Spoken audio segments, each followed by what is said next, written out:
Y vamos a pasar un poco a plantear el debate de la tarde de hoy y para eso yo creo que es necesario conocer un poco los conceptos más básicos. No sé si en este sentido, Gaspar, nos podías adelantar un poco de qué son los ETFs y qué relación tiene con la gestión indexada y los fondos indexados. Y en tu caso, Jordi, no sé si nos podías plantear cuáles son las principales características de estos productos a nivel fiscal, por ejemplo. Bueno, pues los ETFs son estos productos pues que siguen a un índice, ¿no? Tienen una cartera y bueno, y en su portafolio, ¿no? Tienen diversas acciones que siguen a un índice. Hay muchísimos índices y creo que en esta parte es muy importante aclarar, ¿no? Que no por el hecho de que sean ETFs van a servir para una cartera indexada, ¿sí? Hay miles de índices y por lo tanto hay miles de ETFs. En una cartera indexada nos tenemos que enfocar en aquellos índices mm, que de preferencia tengan bajo turnover en su cartera, quiere decir que tengan poca rotación de cartera, que no estén comprando y vendiendo acciones muy seguido durante el año, que sean lo más amplio posibles. Porque obviamente, y que, bueno, de preferencia que sean de réplica física, ¿no? Ya se han mejorado las regulaciones en cuanto a la réplica sintética, pero bueno, tenemos que tomar en cuenta eso, ¿no? Porque hay muchísimos ETFs que siguen muchísimos índices que no son los más adecuados para carteras indexadas pasivas. Eso Por es. ejemplo, los De hecho, apalancados, pues no hay has que tocarlos, planteado ¿no? un, sí, exacto. Has planteado una cosa muy interesante que es el tema de la réplica sintética física, que luego vamos a abordar un poco y profundizaremos en ello. No sé si nos podías adelantar, Jordi, un poco, pues eso, cuáles son las principales características de este tipo de productos. Sí, básicamente para complementar lo que dice Gaspar, básicamente tanto ETFs como fondos indexados sirven para hacer carteras indexadas o gestión pasiva que se llama. Básicamente un fondo indexado desde el punto de vista de estructura tiene la forma legal de un fondo de inversión tradicional.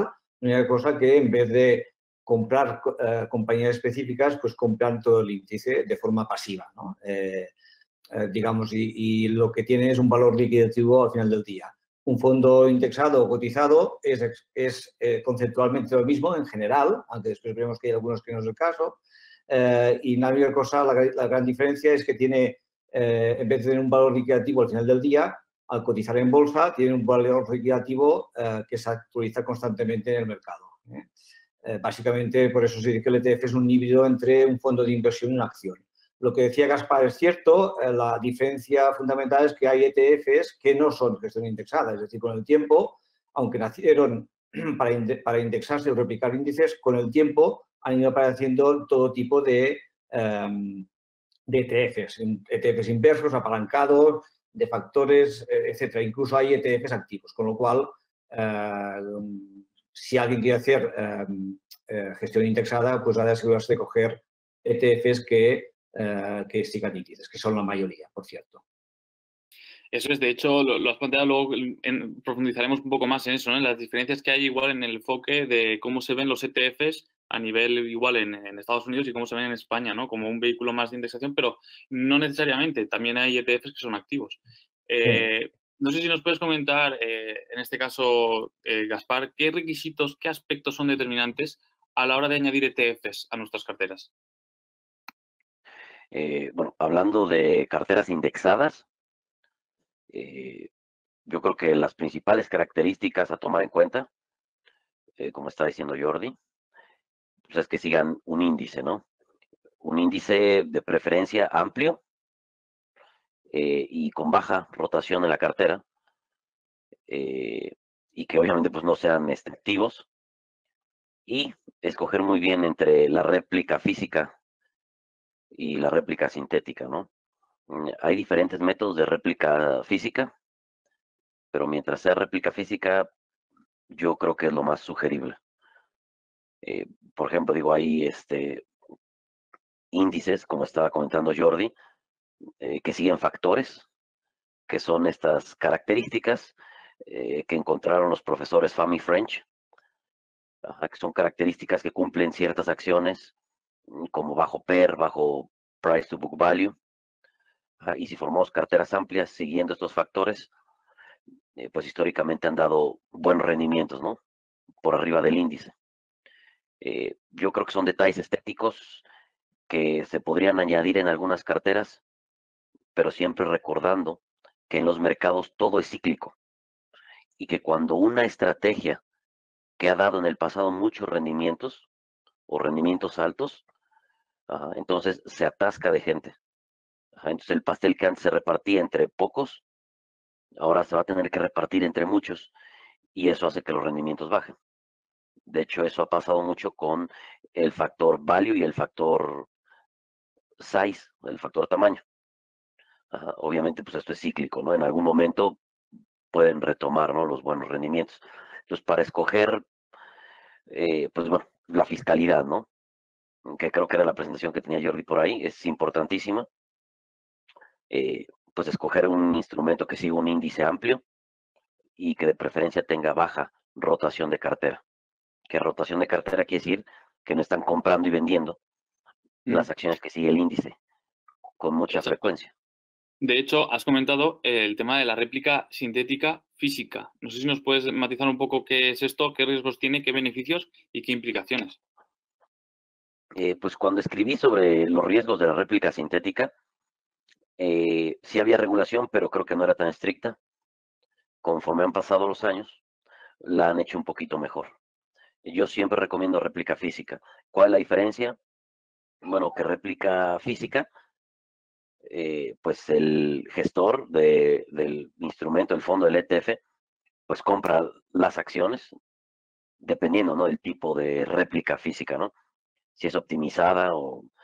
Entonces, compra, ¿no?, la mayoría de las acciones o todas las acciones que siguen el índice y esas son las que mantienen en cartera. Sí, es una réplica física, tienes físicamente las acciones. Y la réplica sintética, de una forma simple, se hace a través de swaps y otros derivados, pues para ir siguiendo más o menos el comportamiento del índice de referencia. Tiene un poquito más riesgo, sobre todo por la parte de colateral y contraparte, pero bueno, me he encontrado personas que prefieren eso porque obviamente al no tener físicamente las acciones, pues los sintéticos tienen un menor tracking error. Pero como todo en esta vida, ¿no? Todo tiene un costo, ¿no? Un trade-off. Tienes menos tracking error, pero pues tal vez tienes otros riesgos. Yo sugiero siempre réplica física, pero bueno, ahora sí que para gustos colores. Sí. No sé si nos podrías comentar, exacto, Jordi, alguna matización más en cuanto a las características de estos productos. Vemos en las slides que estás presentando, por un lado, los fondos indexados, por otro lado, los ETFs. No sé si nos podrías hablar un poco más de las características de estos productos.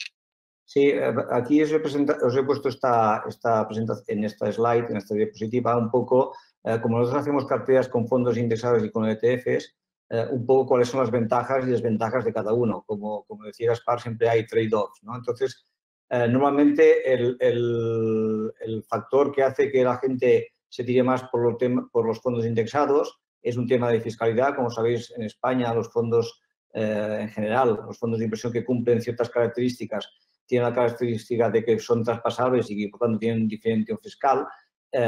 Y esto hace que sea el producto que a un español residente le sea muy a menudo más fácil escoger, ¿no? Entonces, tiene esa parte de simplicidad o de producto más conocido. Por otra parte, el ETF, aquí os pongo un poco la oferta que hay.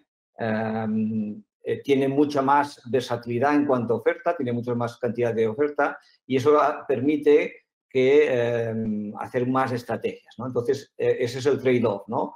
En cuanto a comisiones, sí que los ETF tienen tendencia a ser un poco más económico, aunque esto es matizable en función de la clase del fondo que escojas. Los costos operativos sí que a veces son más caros en ETFs porque hay que comprar y vender, aunque son tan bajos los costes operativos que eso muchas veces se compensa por otro lado. Y por otro lado, básicamente lo que ocurre es esto, ¿no? Que el inversor particular residente en España tiene tendencia a preferir el fondo indexado, en cambio el inversor particular no residente de España a eso no le importa, se tira más para el ETF. Las empresas no tienen ninguna ventaja en usar fondos indexados o fondos de inversión en general y también vemos que el inversor sofisticado que busca algo más que el puro índice más que está en fondos indexados se tira también hacia ETFs, ¿no?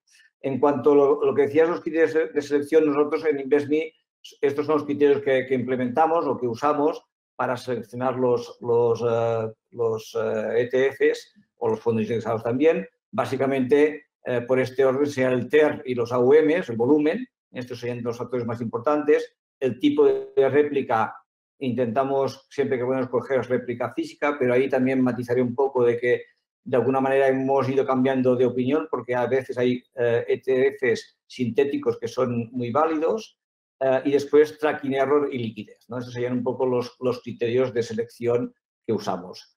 En cuanto a la réplica, muy rápidamente, ya lo ha dicho Gaspar, un poco en verde veis las ventajas de cada uno. En la réplica física no hay riesgo de contrapartida.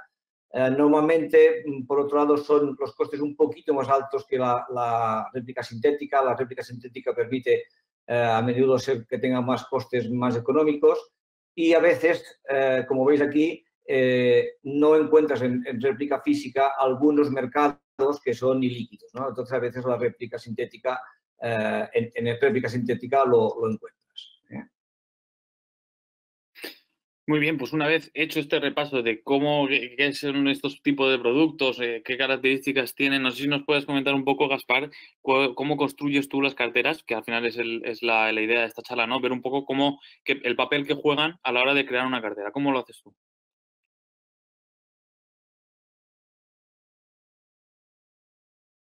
Ya, tenía el micrófono apagado. Primero, bueno, hay que hacer nuestra asignación de capital. Y bueno, en este caso ya a la hora que armamos los portafolios indexados, pues decidimos que ha sido una asignación estratégica, porque también está esta asignación que llaman táctica, que es entrar y salir del mercado dependiendo de lo que el mercado haga, ¿no? Y bueno, y una de las pilares de la inversión indexada, pues es no estar haciendo eso precisamente, no hacer market timing. Bueno, ya que decimos que es una asignación estratégica, pues nos vamos con la selección de activos. ¿Qué tanto porcentaje va a ir en renta fija y qué tanto porcentaje en renta variable? Y esto obviamente pues depende de muchas variables. Algunos de estos, los robo-advisors, pues hacen un cuestionario para llegar, ¿no?, a qué tanto de renta fija y renta variable, ¿no? Esto tiene que ver mucho con nuestro perfil de riesgo, que en esta variable a mí me gusta dividirla en dos. ¿Sí? No es nada más cuánta volatilidad puedas soportar, sino también cuánto riesgo puedes asumir. Porque a mí me gusta, ¿no?, distinguir entre riesgo y volatilidad. Y aparte también hay que tomar en cuenta tu capacidad de ahorro. ¿Qué tanta capacidad de ahorro tienes? Porque, como he dicho muchas veces, entre más pueda ahorrar uno, menos va a depender de lo que el mercado nos quiera dar. Y bueno, por último, obviamente, pues hay que tomar nuestro horizonte temporal, que son cuántos años nos queda para nuestra jubilación o retiro. Y bueno, de ahí podemos utilizar un método que los Bogleheads le dicen cascading, que es de cascada, pues nos vamos de lo más general pues a lo más particular, ¿no? A mí me gusta mucho comenzar dividiendo desarrollados emergentes, y de ahí, bueno, vamos yendo hacia menos, ¿no? Y al último, podemos dejar los detalles estéticos que le digo yo, ¿no?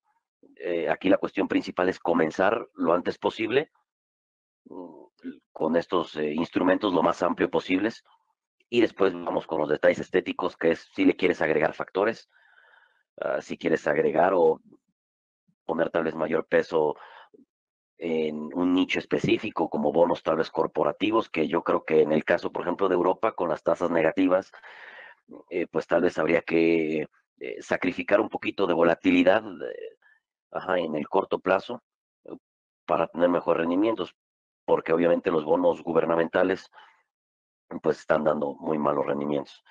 Entonces tal vez agarrar un agregado y bueno, sacrificamos esta volatilidad de corto plazo, pero bueno, nos da un mejor rendimiento en el largo plazo. Más o menos así es como yo construyo las carteras y Bueno, si me puede regresar la hoja, Jordi, porfa, Sí. la diapositiva. Esta es una tablita que hice con muchos portafolios muestra indexados que son muy populares en la red y bueno, y en este medio. Y se pueden fijar, bueno, está el clásico 60-40 al inicio. Hay un global igual 60-40, 60 renta variable, 40 renta fija. Y bueno, está el permanente, aparecen por ahí el Global Asset Allocation de Meb Faber, está el de Arnott, está el de Talmud, que de hecho yo lo conocí gracias al rankiano Valentín, está el de Bernstein, está hecho el que ha recomendado Warren Buffett, que es 90-10, está pues, el de Endowment de Harvard y de Yale, y hay muchos, ¿no? Entonces, bueno, hice esta tabla para comparar los rendimientos. Y si me puedes pasar a la otra, Jordi, porfa. Y entonces saqué los rendimientos históricos de cada uno de estos portafolios que son muy populares. Y obviamente, bueno, ahí le pongo en rojo porque es muy importante que esos rendimientos no les he descontado comisiones ni costes friccionales. Entonces, bueno, ahí están los rendimientos de muchísimos tipos de portafolios indexados. Hay varias advertencias aquí muy importantes. Primero, el pasado no garantiza el futuro. Rendimientos pasados no garantizan rendimientos futuros. Hay que tomar en cuenta esas comisiones y costes friccionales, porque entre más instrumentos tengamos, pues va a haber más costes friccionales a la hora de comprarlos, venderlos, el rebalanceo, ¿no? Entonces hay que tener mucho cuidado con eso. La accesibilidad, obviamente, de todo este tipo de instrumentos que tienen esas carteras, ¿no? Por ejemplo, por ahí la de Harvard y Yale, pues invierten en commodities y todo esto, ¿no?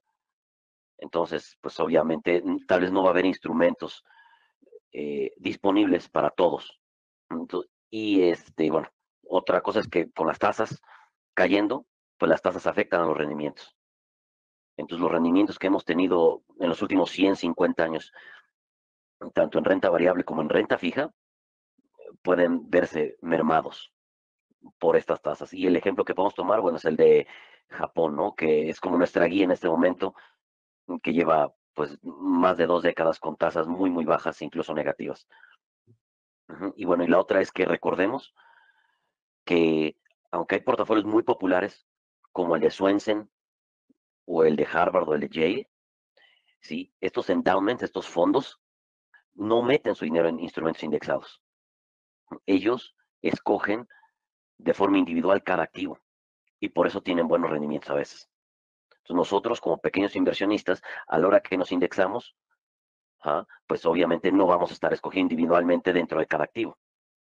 Entonces hay que tener eso en cuenta porque eso obviamente disminuye un poco los rendimientos. No pude sacar los rendimientos en euros, ya no me dio tiempo, pero bueno, estos son rendimientos en dólares. La primera columna es el rendimiento promedio anual de los últimos 50 años, nominal. La segunda es el promedio real, ya descontando la inflación. Y las últimas dos columnas yo creo que son las más importantes, porque son los retornos móviles de un año. Esto quiere decir que no tomamos un periodo fijo, sino vamos tomando muchísimas iteraciones de un año, ¿no? Del 1 de enero del 2019 al 1 de enero del 2020, pero también del 2 de enero del 2019 al 2 de enero del 2020 y así sucesivamente, ¿no? Entonces esto hace más robusto nuestro análisis.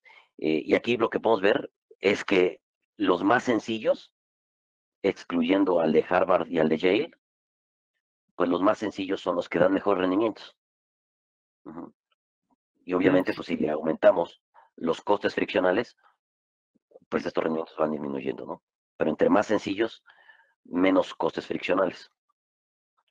De hecho, luego vamos a entrar más en detalle en esto, ¿no? En analizar un poco, porque más allá de luego la idea, el concepto de lo que es el producto, luego el cómo se conforma y cómo está distribuida la cartera, ese asset allocation que también se puede llevar a cabo con este tipo de productos, pues al final repercute mucho en el comportamiento, en la rentabilidad de las carteras que podamos tener. No sé si nos puedes adelantar un poco cuál es el proceso que lleváis vosotros, Jordi, desde Invesme a la hora de crear estas carteras modelo. Sí, básicamente en Invesme lo que hacemos es, hacemos carteras con 11 perfiles de riesgo. Entonces, este es el primer condicionante O sea, cubrimos desde un perfil que llamamos cero, que no es que tenga cero riesgo, sino que es que tiene cero exposición a renta variable, hasta un perfil 10 que tendría un 100% de renta variable. Entonces, en esta gráfica veríais un poco estos portfolios, cómo se distribuirían en cuanto a rentabilidad-riesgo. En cuanto a rentabilidad, van desde el 1 hasta el 7,5%, más o menos el promedio esperado es de un 4,5%, y aquí veis que obviamente para tener más rentabilidad tenemos que aceptar más volatilidad. Obviamente estos son métricas que se obtienen a medio y largo plazo, aunque sí que es cierto que si nosotros medimos nuestras carteras desde que las creamos en el 2015 y de forma consistente, por ejemplo, hasta el 31 de diciembre de 2019 estamos casi perfectamente alineados. Ahora mismo esta rentabilidad estaría un poco por debajo debido a la crisis del COVID, pero no mucho más, no os penséis. Entonces, este es el primer criterio, ¿no? Tener una amalgama de portfolios con rentabilidades crecientes y volatilidades crecientes, ¿no? Entonces, el otro criterio es cubrir necesidades del cliente. Nosotros hacemos carteras de fondos de inversión indexados, carteras de planes de pensiones, que dentro hay ETFs, y hacemos carteras de ETFs puramente dicho. Las carteras de ETFs, normalmente las carteras de fondos indexados y planes de pensiones, de momento solo ofrecemos en euros. En cambio, en ETFs, pues ya lo hacemos en euros y en dólares. Entonces, aquí un poco, y siguiendo lo que decía Gaspar, tenemos las carteras que llamamos strategic, que son carteras con una distribución estratégica de largo plazo. Esa distribución es una distribución que no se cambia, está pensado para que funcione bien en el largo plazo. Pero además, en ETFs hemos creado unas carteras Dynamic que tienen una distribución táctica o adaptativa. ¿Qué quiere decir esto? Pues que a diferencia de las carteras Strategic, tenemos un modelo de inversión que puede hacer cambiar la distribución de las carteras en función de lo que pasa en el mercado. Por ejemplo, estas carteras en estos momentos tienen activadas el modo protección debido a las circunstancias que hay ahora mismo en los mercados, ¿no? Adicionalmente a esto, y basados también en una distribución estratégica, hacemos carteras temáticas, ¿no? Y esto lo hacemos en ETFs, un poco porque lo que os decía antes, porque ahí es donde hay oferta suficiente para tocar temáticas o factores. Es decir, por un lado tenemos carteras socialmente responsables, que lo que hacen es, se sacan los ETFs que tienen índices planos, índices generalistas, y se cambian por índices que tienen esos factores incluidos, esa temática incluida. En el caso de Value hacemos lo mismo, se incorporan en renta variable ETFs de características Value. Adicionalmente, también hacemos carteras totalmente personalizadas. Cuando un cliente por encima de 100.000 euros quiere hacer una cartera pues, con una temática concreta o cambiando alguna característica particular, siempre que se adapte a su perfil de riesgo, también lo hacemos, ¿no? Aquí veis un poco, la característica nuestra es que de nuestras carteras que tienen mucha alta diversificación. Aquí veis más o menos aquí abajo la cantidad de activos que tendrán y veis cómo van entrando diferentes activos en función de que sean renta fija, renta variable. También incluimos activos alternativos como inmobiliario y oro, ¿no? Eso solo lo podemos hacer en ETFs y ahí se consigue un poquito más de diversificación. Entonces, aún así, pues en carteras de fondos indexados también incluimos el sector inmobiliario. Has comentado, Gaspar, algo importantísimo, ¿no? El tema de, bueno, la estrategia, distintos tipos de estrategias que se pueden llevar a cabo, el tema de las endowments, un poco en relación a la parte de la asignación y la dificultad que puede haber igual en algún caso para tener acceso a algún producto que te permita crear ese tipo de carteras, ¿no? Entonces, quería preguntarte, ¿qué ventajas ves en la construcción de una cartera indexada de forma individual o haciéndolo a través de un gestor automatizado?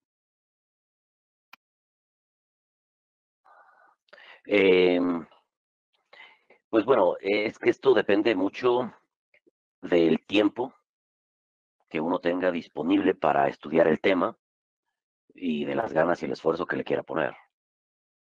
Creo que los robo-advisors pues son una muy buena alternativa cuando uno realmente no tiene el tiempo para ponerse a estudiar. Digo que también no es un estudio enorme, pero bueno, con leer un par de libros ya se tiene, ¿no? Y esta es una ventaja, ¿no? Que dan los robo-advisors. Cuando uno no quiere, pues, estar lidiando, ¿no? Con tales más problemas de los que uno ya tiene en su vida profesional y personal. Entonces, en eso, pues, ellos nos facilitan el trabajo. Y la otra es que, bueno, nos pueden dar acceso tal vez a fondos que son nada más institucionales, ¿no? Que requieren montos más grandes. Ajá, y que obviamente son más baratos o tienen más diversidad. Entonces, bueno, tal vez algunos robo-advisors nos pueden dar acceso a eso. Esos son, pues, pues, como todo, ¿no? En esta vida todo tiene pros y contras. Esa es una. Y pues la otra que le veo el contra, bueno, es para los que tal vez ya tenemos más conocimiento, pues no podemos armar tal vez una cartera como nos gustaría. Ajá, digo, aunque en InvestMe tienen la posibilidad, ¿no? De que el cliente arme su cartera, pero siempre está condicionado, obviamente, al perfil de riesgo que ellos nos han dado. Y lo entiendo perfectamente porque, bueno, este tipo de instituciones están reguladas, ¿no? Entonces, pues hay que proteger de cierta forma al cliente y seguir ciertas regulaciones, ¿no? Por eso, más que nada, creo que lo hacen y bueno, si estoy en el error, pues que me corrija Jordi, ¿no? Entonces digo, como todo, hay un trade-off. De Tiene unas hecho, ventajas que yo creo que son muy buenas y bueno, y tiene la otra parte, ¿no? De que tal vez no te dejan diversificar, ¿no? De una forma más personal, como yo lo haría. Aunque bueno, de hecho, obviamente sí, creo que recogiendo sería una excelente idea que mm, estos robo-advisors entraran a más países, ¿no?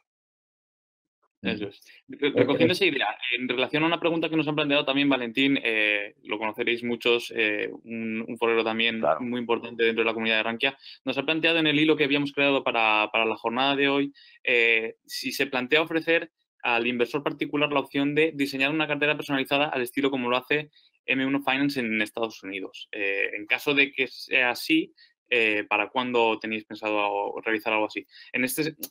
Hilándolo con lo que comentaba Gaspar, ¿no? Igual esa necesidad de crear unas carteras más personalizadas incluso. No sé cuál es el proceso que lleváis vosotros, Jordi, y un poco cuáles son los rebalanceos que podéis, que dan flexibilidad a este tipo de productos.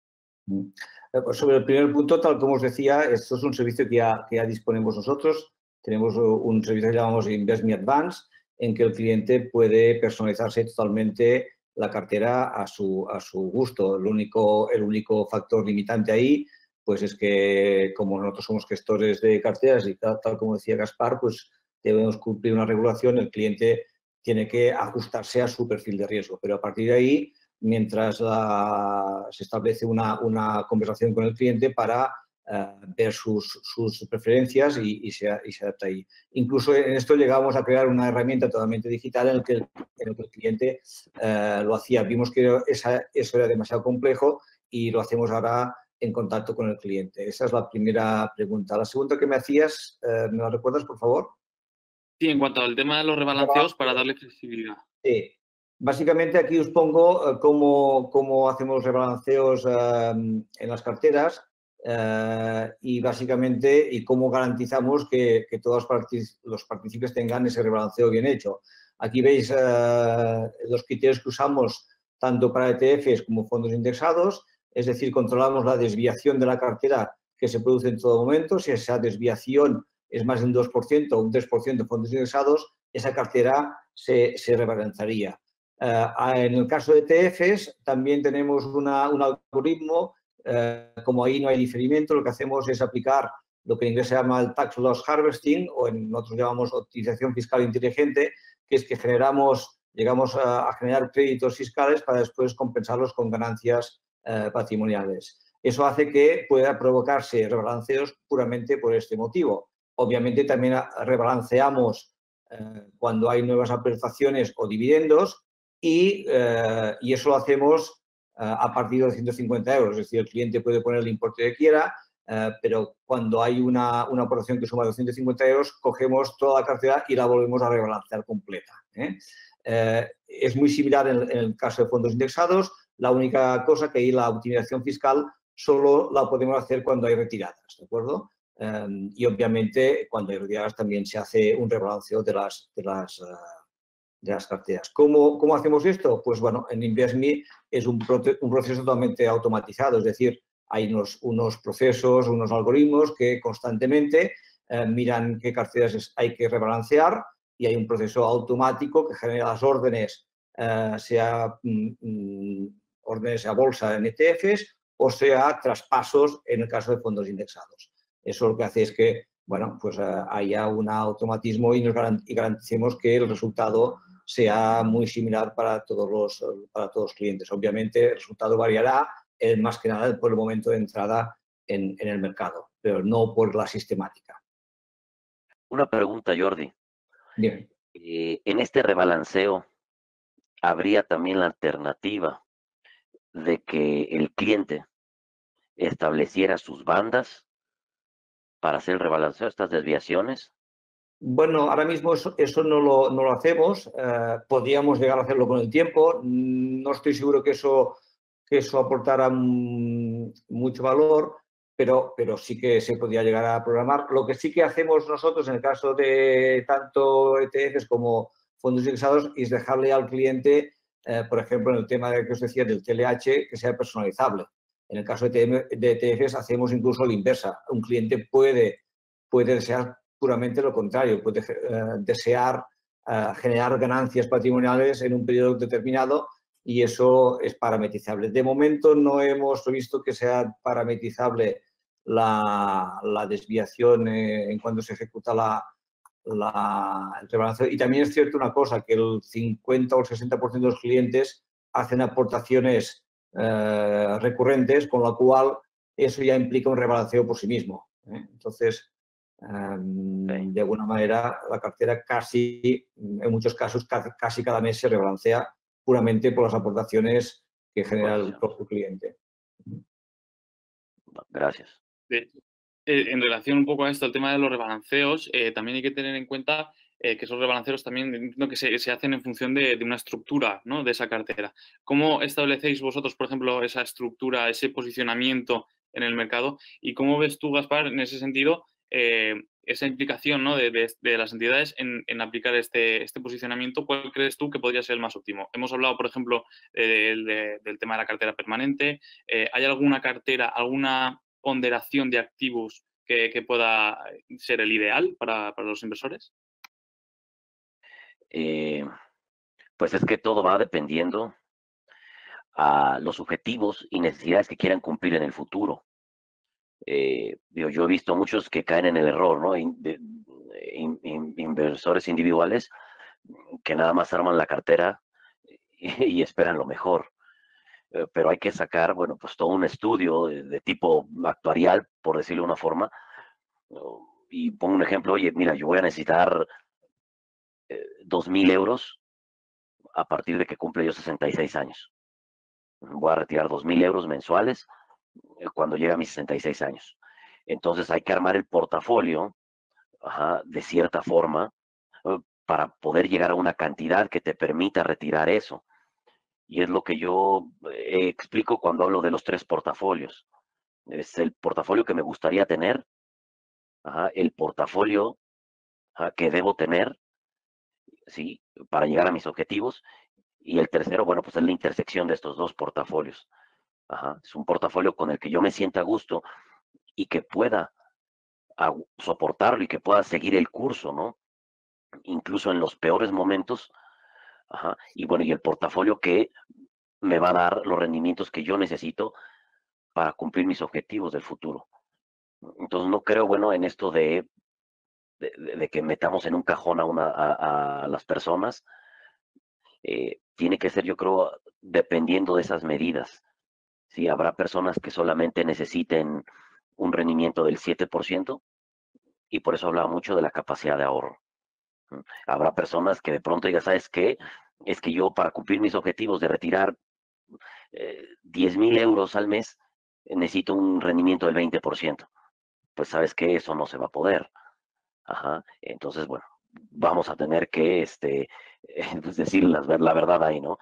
Entonces, yo creo que todo, cómo vamos formando la cartera, depende mucho de nuestras necesidades y objetivos del futuro y, bueno, como decía Jordi, pues de nuestro perfil de riesgo hoy. Pero yo añadiría mucho, ¿no? Nuestra capacidad de ahorro. Si alguien puede ahorrar muchísimo más, pues bueno, pues puede tener tal vez una cartera diferente a alguien que obviamente casi no puede hacer aportaciones. Entonces, yo me centraría mucho en eso, ¿no? Y de todas las carteras, modelos que puse, la verdad es que yo me quedo con la de Bernstein. Si me puedes adelantar la diapositiva, porfa, Jordi. Si se fijan, la de Bernstein, pues es de las más sencillas que hay y tiene muy buenos rendimientos, incluso sacando el promedio anual móvil, ¿no? Tiene muy, muy buenos rendimientos. Y la otra que yo después de estudiar mucho este tema y de hecho de hacer miles de combinaciones entre todos estos tipos de portafolio, la otra que da muy buenos resultados, obviamente se necesita un perfil de riesgo más alto, es la simple combinación de mitad emergentes y mitad desarrollados. Ha demostrado durante pues, los últimos 50 años en dar muy, muy buenos rendimientos. Esa simple combinación, mitad desarrollados, mitad emergentes y un 80, diré un 20%, 10% en renta fija y con eso tenemos, ¿no? De hecho, yo pues mi cartera la tengo así. De hecho, Tengo exacto, ¿no? Al mitad, final no es tan fácil. No, bueno, ibas a comentar tu cartera. No sé si introdúcenos cómo tienes tú posicionada tu cartera. la cartera que yo tengo es está casi, ¿no? Mitad emergentes, mitad desarrollados. Ajá, y en la parte de emergentes, la mitad está en un fondo de Vanguard y la otra mitad está en un ETF de BlackRock, de iShares, pero con el factor de mínima volatilidad. Y en la parte de desarrollado lo mismo, ¿no? Ajá, la divido la En mitad relación a Vanguard y la mitad mínima volatilidad. Claro, en relación a eso, lo que iba a comentar es que no es tan fácil, ¿no? Como indexarse al mundo y esperar a que eso surja efecto, ¿no? Al final, en esa parte siempre hay un poco de tratar de sacar un poco de alfa en la asignación de los activos, el sobreponderar un mercado por encima de otro, igual al final, en el medio a largo plazo, puede suponer una rentabilidad extra. En ese sentido, Jordi, y también por ir cerrando un poco la mesa de ahora, no sé si nos podías comentar un poco ¿cómo tomáis esa decisión de cómo estructurar las carteras? Bueno, un poco es lo que he intentado explicar antes, que hay varios factores que influyen en la composición. La primera es esta curva, ¿no? Nosotros lo que queremos es que haya una asignación de activos en función del riesgo del cliente. Entonces, hemos ido elaborando o haciendo optimizaciones de las carteras para que esta curva, esta relación entre rentabilidad y riesgo sea la necesaria. Entonces, una vez hecho esto, se seleccionan activos de renta fija, de renta variable y de activos alternativos en porcentajes diferentes para que esta curva que decíamos se pueda cumplir, ¿no? Es decir, qué porcentaje de cada activo debo tener. En general, por ejemplo, una cartera que estará aquí en medio, pues en perfil medio, pues tendrá aproximadamente un 50% de cada una. Después hay conceptos de la correlación entre los activos. Entonces, la descorrelación. Intentamos seleccionar y estamos permanentemente investigando si hay activos que entre ellos están descorrelacionados y es por ello que, por ejemplo, en las carteras de ETFs, donde eso es posible, añadimos oro, que sirve para, en estos momentos, por ejemplo, en momentos de las grandes caídas, para proteger algo la caída, ¿no? Básicamente esos son los conceptos que usamos. Después, ya cuando nos vamos a carteras temáticas, ya es puramente la selección del tema de la cartera, ¿no? En las carteras dinámicas sí que, por ejemplo, tenemos un ETF multifactor que nos ayuda también a controlar un poco el riesgo. Creo que Gaspar ha dicho que utiliza uno de mínima volatilidad. Este sería un ETF que lo que hace es ir adaptándose en función de la situación de mercado. De todas formas, dicho esto, entendamos que las carteras con una distribución estrategia de largo plazo, que es en definitiva lo que buscamos, son en sí mismas suficientemente eficientes. Y lo que decía Gaspar del tema de ahorro, hay un factor muy importante que es la recurrencia, ¿no? Muchas veces el cliente tiene miedo de entrar en momentos complicados, pero si se analiza de forma estadística y se planifican aportaciones recurrentes a lo largo de la vida de una cartera, eso reduce mucho el riesgo de entrada y reduce mucho el riesgo en general, y es una muy buena opción para un plan de inversión. Y por último, Gaspar, si quieres dejarnos con una conclusión a la charla que hemos tenido durante esta tarde, que en cuanto al papel que juegan los ETFs y cómo crear una cartera, ¿qué nos puedes decir en un minuto, concluir cuál es la idea principal que se tiene que llevar una persona a la hora de si quiere crear una cartera con ETFs o con fondos indexados? Pues la primera idea es empezar lo antes posible. Para este tipo de estrategias el mejor momento siempre es hoy. Y los detalles estéticos se van haciendo después, ¿no? Y la otra es que no se vayan con la ilusión de irse, bueno, o de perseguir, ¿no? Modelos de carteras que en el pasado hayan dado los rendimientos más altos. El propósito de una cartera indexada, sí, es escoger un portafolio que tenga las probabilidades más altas de cumplir mis objetivos, incluso en los peores momentos de crisis, y que además yo vaya a ser capaz de no caer en pánico y perder el rumbo también en esos momentos de pánico y crisis.